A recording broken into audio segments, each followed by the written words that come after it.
Let's talk about Stoicism. We're looking at Epictetus, the Stoic, not to be confused with Epicurus, the Epicurean, and we're looking at his Enchiridion, or his handbook, using the public domain translation by Elizabeth Carter. The camera may not be quite focusing on that. And this book was not, strictly speaking, written by Epictetus. It is his teachings, but it was written down by his his disciple Arian. Now, Epictetus has begun this by describing how some things are in our control and others not. What is in your control is basically your mental actions, and what is not in your control is basically everything else. So it's easier to understand this probably by lists or examples. What is in your control is opinion, pursuit, desire, aversion, in a word, whatever, our own actions. Let me give what might be a very comprehensive list. What is in your control is what you think, what you want, and what you intend. What is not in your control is body, property, reputation, command, and in one word, whatever are not our own actions. Even your own body is not fully within your control.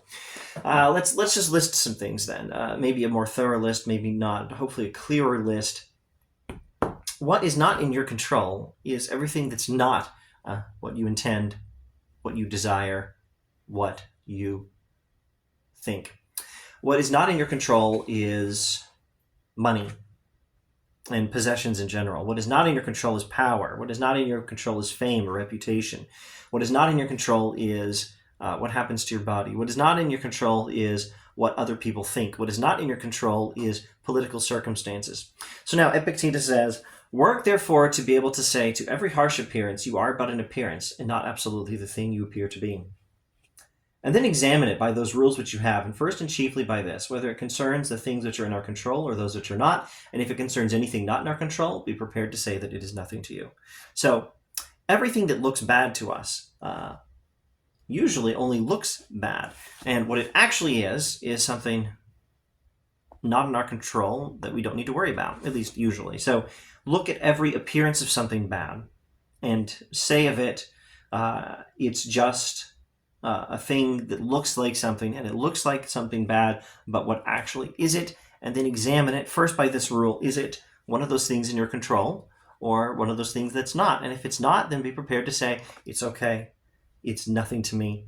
I don't care. Stoicism is about reordering your desires so that the only thing you want is what is within your control, so that you can then be satisfied by having the right, what's my list of three? The right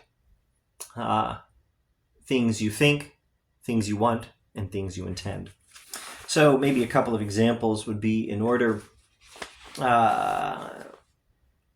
Traffic. Traffic can be miserable.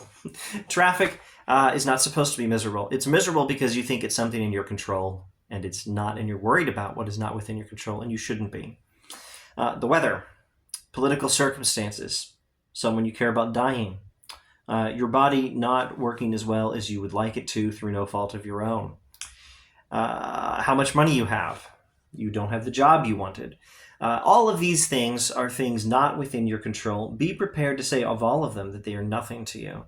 Be prepared to say of anything that upsets you, it's just an appearance. It's not absolutely the thing it looks like. It looks like it's bad. Now I have to ask, is it something within my control or not? And if it's not, I have to be prepared to say, it is nothing to me. I'll skip a bit and read this. If you desire any of the things which are not in your own control, you must necessarily be disappointed. Thus says Epictetus. And with that, I reckon we will stop for today.